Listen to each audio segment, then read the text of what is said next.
മോദി ഒരു ഫാഷിസ്റ്റാണോ എന്ന ചോദ്യത്തിന് പക്ഷപാതപരമായ മറുപടിയെന്ന് ഗൂഗിളിന് നോട്ടീസ് അയക്കാൻ കേന്ദ്രം.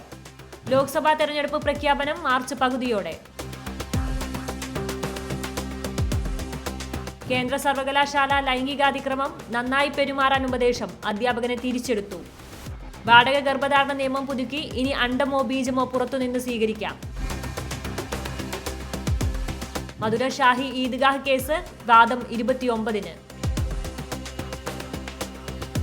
പ്രസവത്തിനിടെ യുവതിയുടെ മരണം, ചികിത്സ നിഷേധിച്ച് കൊലപ്പെടുത്തിയതെന്ന് ബന്ധുക്കൾ. വർഗീയതയ്ക്ക് പരിഹാരം സാമ്പത്തിക സംവരണം, വിവാദ പാഠഭാഗത്തിൽ മന്ത്രി റിപ്പോർട്ട് തേടി. പാഴ്സലിൽ MDMA എന്ന വീഡിയോ കോൾ, കൊല്ലം സ്വദേശിയുടെ 40 ലക്ഷം തട്ടി.